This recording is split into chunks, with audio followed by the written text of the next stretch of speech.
সবাইকে আমন্ত্রণ কুল স্পোর্টস 24-এ। এতক্ষণ শিরোনাম শুনছিলেন, আপনাদের সাথে আছি রেজওয়ানুজ্জামান। এসিআই প্রিমিয় প্লাস্টিকের সৌজন্যে শ্রীলঙ্কা বাংলাদেশ সিরিজের খবর।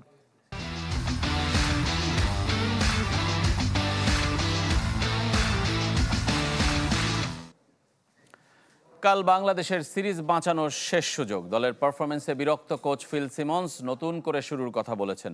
দ্বিতীয় টি-20-তে টাইগার একাদশে আসতে পারে বেশ কয়েকটি পরিবর্তন। রাঙ্গেরি স্টেডিয়ামে সন্ধ্যা 7:30টায় মুখোমুখি হবে দুই দল। ডাম্বুলা থেকে রেদওয়ান শোয়েবের রিপোর্ট। সমুদ্র থেকে হিমালয়ের উচ্চতা যত, বাংলাদেশ দলকে নিয়েও প্রশ্ন তত। সমালোচনাও কম নয়। ওয়ানডে শেষে টি-20 সিরিজেও কিছুই বদলায়নি। নিয়ম মেনে নতুন ভেন্যু ডাম্বুলায় নতুন ম্যাচের শুরুর প্রস্তুতি, যেখানে প্রথম টি-20 খেলতে নামবে বাংলাদেশ। ওয়ানডেতে আছে অম্লমধুর অভিজ্ঞতা। লঙ্কানদের বিপক্ষে এক ম্যাচ জিতলেও 15 বছর আগে এশিয়া কাপে শ্রীলঙ্কা, পাকিস্তান আর ভারতের কাছে বাজেভাবে হার। সিরিজ বাঁচানোর চ্যালেঞ্জে পরিবর্তন অবশ্যম্ভাবী। সেটা পারফরমেন্সে যেমন, তেমনি একাদশেও। মোস্তাফিজুর রহমান ফিরতে পারেন, জাকের আলীও প্রস্তুত সুস্থ হয়ে। আমরা যেভাবে খেলছি সেটা বন্ধ করা প্রয়োজন, নতুন করে শুরু করা উচিত। তবে ক্রিকেটাররা ব্যর্থতা কাটিয়ে উঠতে কঠোর পরিশ্রম করছে। কলম্বো কিংবা পাল্লেকেলের চেয়ে ব্যতিক্রম রাঙ্গিরির উইকেট। আছে সবুজ ঘাস, সুবিধা পেতে পারেন পেসাররা। আমরা প্রথম ম্যাচের মতোই খেলতে চাই। এখানে উইকেট ব্যাটিং সহায়ক হবে আশা করি। এক ম্যাচ হাতে রেখেই সিরিজ নিশ্চিত করতে চাই আমরা। ক্রিকেটাররা দারুণ ছন্দে, আশা করি এখানেও এই ছন্দ ধরে রাখতে পারবেন। বাংলাদেশ ঘুরে দাঁড়াতে চাইবে, তবে আমরা নিজেদের সেরা ক্রিকেট খেলতে চাই। 8 বছর আগে এই মাঠে 4 উইকেট নিয়েছিলেন তাসকিন আহমেদ, এখনও দলের সেরা পারফর্মার। তবে দলের যে অবস্থা, তাতে ডাম্বুলায় ডঙ্কা কে বাজাবেন? আদৌ বাজবে কিনা সেটাই বড় প্রশ্ন। Redwan Shoaib, channel 24, Rangiri Dambulla international cricket stadium, Sri Lanka. আর কিছুক্ষণের মধ্যেই ডাম্বুলায় অনুশীলন শুরু করবে বাংলাদেশ দল। এই মুহূর্তে সরাসরি যোগ দিচ্ছেন সেখান থেকে আমাদের সহকর্মী রেদওয়ান শোয়েব। শোয়েব, আর কিছুক্ষণ পরে অনুশীলন শুরুর কথা। বাংলাদেশ দল মাঠে এসেছে কিনা সেটা জানতে চাই। এবং আজকে ম্যাচ পূর্ব সংবাদ সম্মেলনে কোচ যেটা বলেছেন যে আসলে বাংলাদেশের এই ধরনের খেলায় তিনি পছন্দ করছেন না, পরিবর্তনের কথা বলেছেন। তিনি কি বলছেন, কেন এটা হচ্ছে, কিংবা কিভাবে পরিবর্তনটা আসলে সম্ভব? রেজওয়ান, ইতিমধ্যেই দল মাঠে এসে পৌঁছেছে, তবে তাদের অনুশীলন শুরু হয় আপনি যেটা বলছেন যে বাংলাদেশ সময় 8:30টার সময়। এবং যেহেতু দিবারাত্রির খেলা হচ্ছে, ওয়ানডেও হচ্ছে, পাশাপাশি টি-20গুলোও হচ্ছে, এই জন্যই প্রতি ম্যাচের আগের দিনই বাংলাদেশ এই সময়টাতেই অনুশীলন করছে একেবারে ফ্লাড লাইটের আলোয়। আর একটু উইকেট নিয়েও জানিয়ে রাখতে চাই যে এখানে পেসারদের জন্য, যারা শুরুতে যদি বাংলাদেশ বল করে থাকে সেক্ষেত্রে পেসাররা, তাসকিনরা একটা ভালো সুবিধা পাবে যদি মুস্তাফিজ কালকে খেলে থাকে সেক্ষেত্রে। এবং শেষের দিকে এসে আবার যখন ফ্লাড লাইটের আলোয় খেলা হয় কিংবা বেলা যতই গড়াতে থাকে, সেক্ষেত্রে স্পিনাররা কিছুটা হলেও সুবিধা পায়। তবে অন্যান্য ভেন্যুগুলোর তুলনায়, অর্থাৎ কলম্বো এবং পাল্লেকেলের ভেন্যুর তুলনায় এখানে কিন্তু রানের গড় যদি আপনি দেখেন অনেক বেশি। এখানে প্রচুর রান হয়। একটা বড় স্কোরিং ম্যাচের, হাই স্কোরিং ম্যাচেরই একটা সম্ভাবনা আছে। আর আপনি বলছিলেন যে কোচের কথা, কোচের এবং আমাদের প্রশ্ন কিন্তু একই জায়গাতে। এখন যদি কোচে একই কথা বলেন যে আসলে আমরা সবাই জানি ভুলগুলো কোথায়, তিনিও সেই একই কথা বলেছেন যে পাওয়ার প্লেতে নিয়ন্ত্রিত বোলিংয়ের কথা বলেছেন, ব্যাটারদের দায়িত্ব নিয়ে খেলার কথা বলেছেন। আমাদের এবং তাদের কথা যদি একই হয়ে যায়, এটা খুব একটা ইন্টারেস্টিং ব্যাপার। আসলে ভুলগুলো সবাই আমরা বুঝতে পারছি, কিন্তু সেখান থেকে উত্তরণের উপায় তিনি এভাবেই বলছেন যে এগুলো করা যাবে না বা এটা করা যাবে। তার কথা আসলে সাধারণ মানুষের মধ্যে অনেকটা শোনা গেল আজকে। তবে তিনি যেটা বলেছেন, একটু যদি অ্যাড করতে চাই, যে যখন অনুশীলন করে দল, যখন নেটে প্র্যাকটিস করে, তখন কিন্তু ক্রিকেটারদের মাঝে সেই স্কিলেরও তিনি কোনো ঘাটতি দেখেন না, কিংবা তিনি কিন্তু সে ধরনের একটা আত্মবিশ্বাসও দেখেন ক্রিকেটারদের মাঝে। তো কিন্তু মাঠে খেলতে নেমে আসলে ক্রিকেটারদের কি হয়, সেই প্রশ্নের উত্তর আমার মনে হয় না কোচ নিজেও দিতে পারবেন, যেহেতু তিনি নিজেই বলছেন যে আসলে এগুলা বন্ধ হওয়া উচিত। রেজওয়ান, ধন্যবাদ আপনাকে শোয়েব আমাদের সঙ্গে যোগ দেওয়ার জন্য। রেদওয়ান শোয়েব যোগ দিয়েছিলেন ডাম্বুলা থেকে। পাহাড় আর হ্রদ এসে মিশেছে রাঙ্গিরি ডাম্বুলা আন্তর্জাতিক স্টেডিয়ামে। 2000 সালে নির্মিত হলেও দীর্ঘদিন পর আবার শুরু হয়েছে স্টেডিয়ামটির সংস্কার কাজ। দৃষ্টিনন্দন এই স্টেডিয়াম ঘুরে দেখেছেন রেদওয়ান শোয়েব।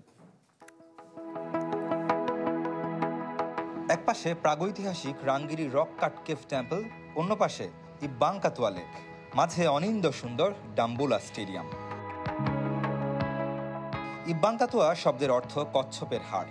এই লেকে একসময় ছিল কচ্ছপের ছড়াছড়ি, তবে কালের বিবর্তনে সে জায়গা দখল করে নিয়েছে কুমির, আর লঙ্কা জুড়ে সাপের উপদ্রব তো আছেই।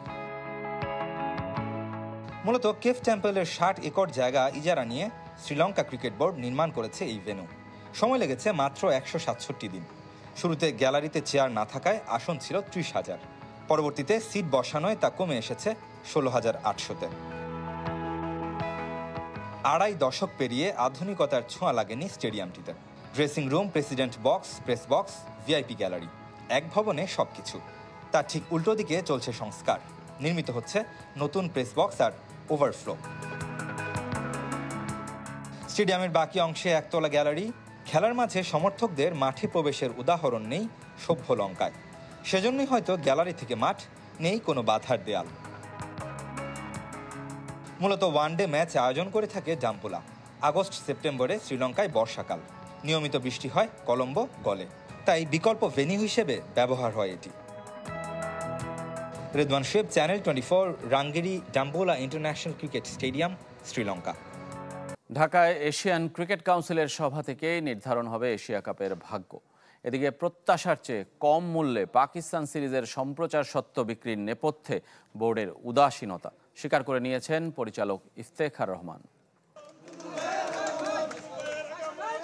সভাপতি হিসেবে আমিনুল ইসলাম দায়িত্ব নেয়ার পর দৃশ্যমান উন্নতি না আসলেও অন্য বোর্ডগুলোর সাথে সম্পর্ক জোরালো হয়েছে, যার ফলশ্রুতিতে ঢাকায় হতে যাচ্ছে এশিয়ান ক্রিকেট কাউন্সিলের সভা। আনুষ্ঠানিক ঘোষণা আসেনি, তবে 24 জুলাই রাজধানীর 5 তারকা হোটেলে এসিসির সভার দিনক্ষণ বলা চলে চূড়ান্ত, যেখানে শুধু এশিয়া কাপের ভাগ্য নির্ধারণই নয়, এ অঞ্চলের ক্রিকেট নিয়েও হবে নতুন পরিকল্পনা।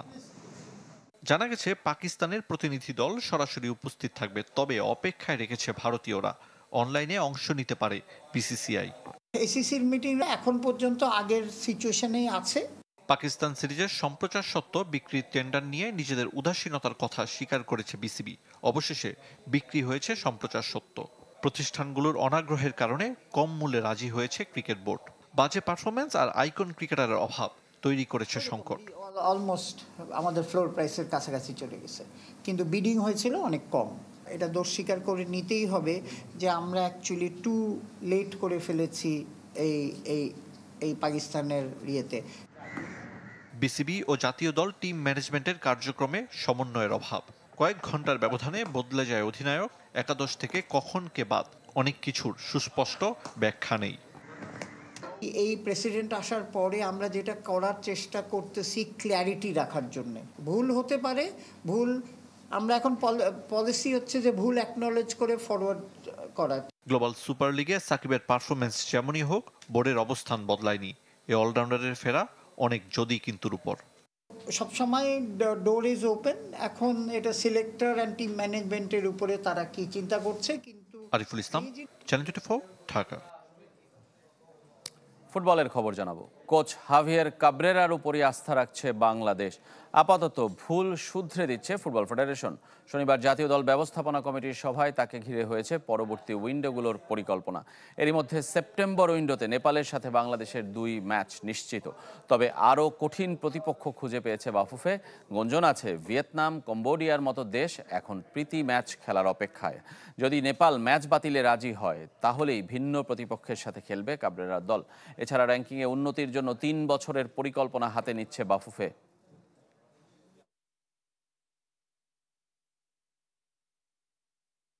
কোচকে নিয়ে আজকে আমাদের যে আলাপ আলোচনা, ভুল ত্রুটি সংশোধন করা। অ্যাজ এ ম্যানেজারের যদি কোনো ভুল ত্রুটি হয়ে থাকে তাকে আমরা বলেছি এইভাবে কিছু, সবার সাজেশন ছিল। নেক্সট 3 ইয়ার্সের আমরা একটা প্ল্যান করছি যে নেক্সট 3 ইয়ার্সে আমাদের টার্গেটেড ফিফা র্যাঙ্কিং কি হতে পারে, ওই অনুপাতেই আমরা সব বাজেট করব এবং ম্যাচগুলো খেলব। সাফ অনূর্ধ্ব 20 নারী ফুটবলে কাল নেপালের বিপক্ষে নামছে স্বাগতিক বাংলাদেশ। বসুন্ধরা কিংস অ্যারেনায় সন্ধ্যা 7টায় শুরু হবে ম্যাচটি। এর আগে দুপুর 3টায় মুখোমুখি হবে ভুটান এবং শ্রীলঙ্কা। বাংলাদেশ নেপাল দুদলই প্রথম ম্যাচে বড় জয় পেয়েছে। শ্রীলঙ্কাকে 9-1 গোলে বিধ্বস্ত করে নির্ভার আফিদা সাগরিকারা। একদিন বিরতিতে ম্যাচ হওয়ায় শনিবার রিকভারি সেশন ছিল নারীদের। বাকি দুই প্রতিপক্ষের তুলনায় নেপালের বিপক্ষে প্রতিদ্বন্দ্বিতার সম্ভাবনা আছে পিটার বাটলারের দলের। তবু পূর্ণ পয়েন্টে নজর স্বাগতিকদের। নিজেদের প্রথম ম্যাচে ভুটানকে 6-1 গোলে হারিয়েছে হিমালয় কন্যারা। ডাবল লেগের আসর শেষে সর্বোচ্চ পয়েন্ট অর্জনকারী দলই হবে চ্যাম্পিয়ন।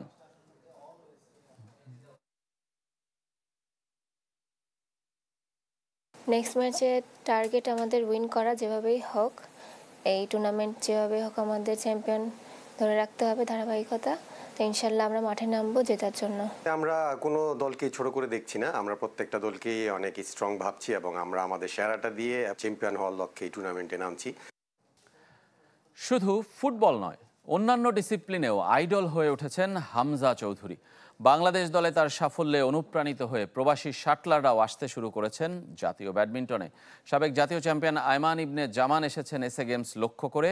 আর প্রথমবার জাতীয় আসরে খেলার অপেক্ষায় আরেক যুক্তরাষ্ট্র প্রবাসী শাটলার ফয়জুল ইসলাম জাকারিয়া। ব্যাডমিন্টনে পুরনো নাম আয়মান ইবনে জামান। সাবেক বাংলাদেশ চ্যাম্পিয়ন, প্রবাসী পরিচয়ে ফিরছেন জাতীয় আসরে। আয়মানের মতো শাটলার যেমন ফিরছেন, যুক্তরাষ্ট্র প্রবাসী আরেক শাটলার ফয়জুল ইসলাম জাকারিয়া প্রথমবার অংশ নিতে যাচ্ছেন জাতীয় ব্যাডমিন্টনে। প্রবাসী খেলোয়াড়ের সাফল্য আর উন্মাদনা বৃদ্ধির বড় উদাহরণ ফুটবল, যার প্রধান চরিত্র হামজা চৌধুরী। শিকড়ে ফিরতে আয়মান ফয়জুলরাও বাড়তি প্রেরণা পেয়েছেন ফুটবল তারকার কাছ থেকে। হামজা যেহেতু প্রিমিয়ার লিগ থেকে আসছে, ও অফকোর্স একটা world class player first, then he is Bangladeshi. So আমার মনে হয় আমি যদি ভালো পারফর্ম করে হচ্ছে গিয়ে খেলার মান বাড়াতে পারি আমার জাতীয় দলের, তাহলে হচ্ছে আমার হচ্ছে গিয়ে প্রফিট হবে আমার ন্যাশনাল টিমের। হামজা আর যারা হামজা অনুসারী যারা আছে, এরকম আমাদের বাংলাদেশটারে যেন সামনের দিকে নিয়ে যায়। আমরা অনেক পিছনে, আমরা দশে মিলি, আমরা সবাই মিলেমিশে আমরা দেশটারে সুন্দর করে সামনের দিকে নিয়ে যেতে চাই, এটাই আমাদের লক্ষ্য। জাতীয় আসর শেষে শাটলারদের ঢাকা ছাড়ার তারা আছে, তবে সুযোগ পেলে আন্তর্জাতিক মঞ্চে প্রতিনিধিত্ব করতে চান। পরীক্ষিত আয়মানের বড় লক্ষ্য এসএ গেমস ঘিরে। ক্ষুদ্র চেষ্টা থেকে আমরা যতটুকু পারি আমরা দেশের সুনাম করার জন্য চেষ্টা করতেছি, এর করে যাবো ইনশাআল্লাহ। I want to represent Bangladesh. I have serious goals in winning gold medal. আমাদের যেমন সামনে সাউথ এশিয়ান গেমস আছে, ওখানে আগে হচ্ছে আমাদের ক্যাম্প হবে। সো ওখানে আমি দেশের দলের জন্য সিলেক্ট হয়ে আমি হচ্ছে গিয়ে ভালো পারফর্ম করতে চাই, এটা হচ্ছে আমার সিরিয়াস গোলস। 14 থেকে 19 জুলাই পল্টন উডেন ফ্লোরে হবে জাতীয় আসর। 10 লাখ টাকা প্রাইজ মানি দেওয়ার লক্ষ্য ফেডারেশনের। ফয়জুল ইসলাম, চ্যানেল 24, ঢাকা। এই ছিল কুল স্পোর্টস 24 এর এখনকার আয়োজনে। খেলা সব আপডেট আর রিপোর্টগুলো দেখতে ভিজিট করুন আমাদের ওয়েবসাইট এবং ফেসবুক পেজ facebook.com/sports24team। ধন্যবাদ সবাইকে সঙ্গে থাকার জন্য।